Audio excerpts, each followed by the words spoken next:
entre los 30 operadores, y no nos estamos comparando con jugadores menores, estamos hablando de los mejores del mundo, y eso obviamente nos tiene muy contentos desde el punto de vista del año 2009 y los logros que hemos tenido. ¿Cómo les pega, o no lo sé, la revaluación del real, que ha sido una de las monedas más revaluadas del mundo?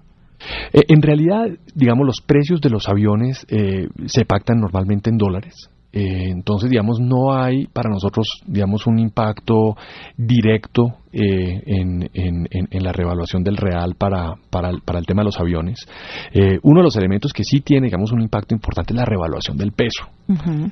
Porque obviamente... Las ventas. Claro, porque si te pones a mirar lo que es el negocio nacional, tú tienes básicamente ingresos en pesos, pero un componente muy importante de tus costos son en dólares. Entonces, el combustible está tasado en dólares de acuerdo a los precios del Golfo de México que termina utilizando Ecopetrol en su fórmula. Los leases de los aviones o los intereses de los créditos de los aviones están tasados en dólares. Los sistemas están en dólares. Entonces, obviamente, esta es una de las industrias a nivel local que se favorece con la revaluación, pero obviamente pues cuando ya empiezas a tener un mix de ingresos nacionales e internacionales, ese es un tema menos relevante. Y en ese momento, digamos, ¿estarían en tablas? Teniendo en cuenta que hay muchos costos en dólares y que las ventas de la parte internacional, ese 35% es en dólares. Si ya estamos llegando, digamos, cerca a estar en tablas, todavía nuestra exposición, digamos, en pesos es mayor, que casi que el total de los costos de las aerolíneas, alrededor de un 60%, entre un 60 y un 70%, están en dólares. Pones a pensar, pues los componentes más grandes terminan siendo el valor de la flota, el combustible, y eso pues pesa de forma bien importante en la estructura de costos. 70% de los costos en dólares versus un 35% de los ingresos en dólares. Exactamente. A propósito del petróleo, $80 está otra vez el petróleo altísimo. Eso les tiene que pegar también duro, ¿no? Ese es el gran reto, digamos, cuando uno mira el año 2010, que afortunadamente a nivel, digamos, de país, ve uno que está empezando muy fuerte, porque ve uno que en general la mayoría de las industrias están teniendo un desarrollo positivo en los primeros 2 meses del año. En el caso de la aviación va a ser un año retador, porque tenemos la conjunción de varios eventos. Uno, un crecimiento en capacidad que ya casi está llegando al 30% frente al año pasado en capacidad. Una economía que hasta ahora está empezando, digamos, a despegar y a crecer. Y un crecimiento muy importante que seguramente vamos a tener desde el punto de vista de costos de combustible.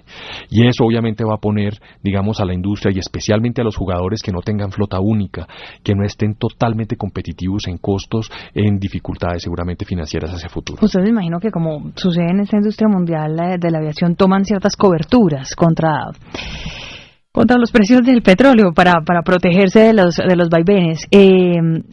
¿Cuál es su cobertura, digamos? Cuando la tomaron, me imagino que en diciembre del año pasado, no sé cómo fue ese cubrimiento. Mira, nosotros tenemos a nivel, digamos, de Copa Holdings una filosofía de cobertura normalmente que va alrededor de los 18 meses.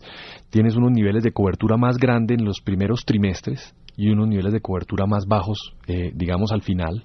Pero lo que buscas no es necesariamente fijar un precio del combustible, porque al final del día nadie sabe qué va a pasar.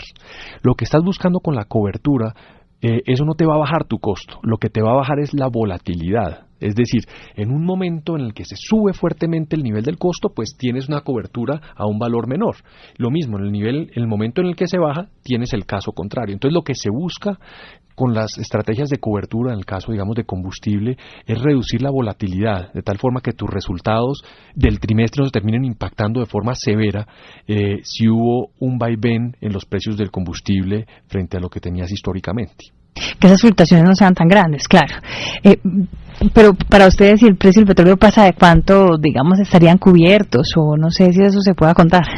Mira, depende de los instrumentos que utilices de cobertura. Allí, digamos, que hay instrumentos sofisticados donde tú puedes tener bandas para las coberturas, donde si baja por debajo de cierto precio se activa la opción, o si está por encima de cierto precio se activa la opción, o tú puedes haber comprado, digamos, figuras a precio específico. Entonces tú puedes definir, digamos, un contrato de forward donde yo estoy dispuesto a comprar petróleo a tal valor.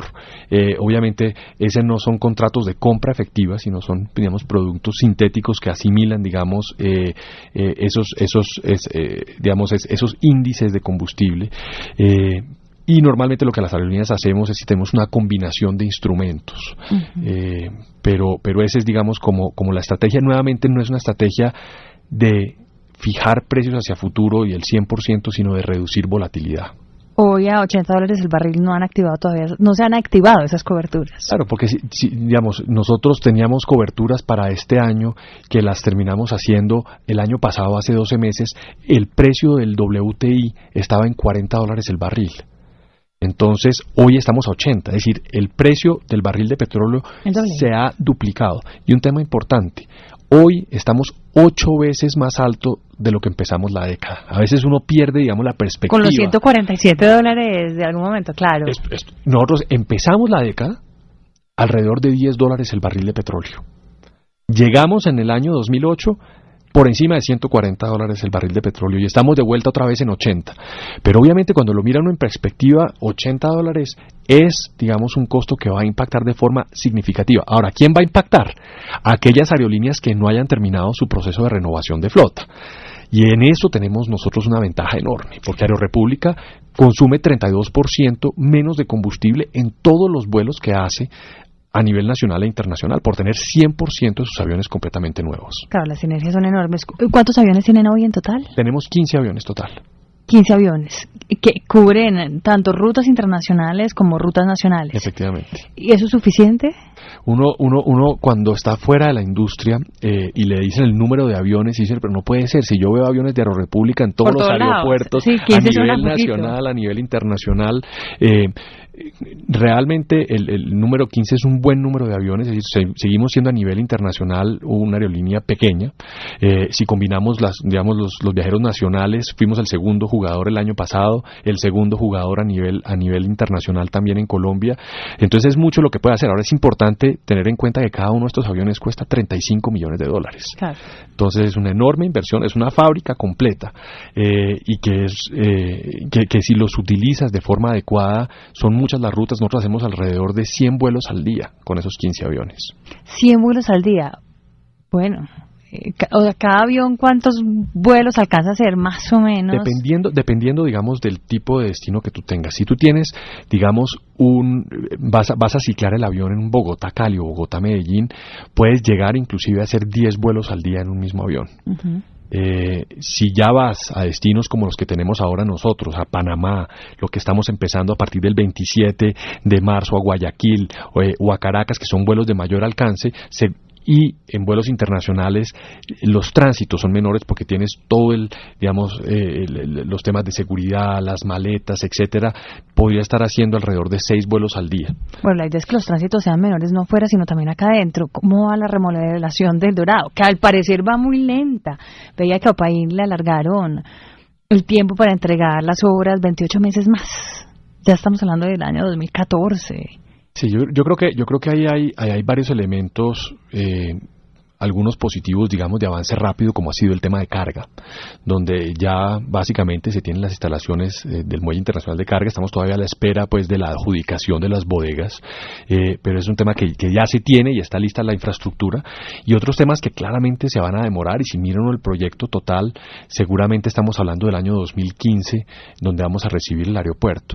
Ahora, hay que poner en perspectiva lo que estamos haciendo con el Dorado, y este no es un aeropuerto que va a ser mucho más grande que el que tenemos hoy en día.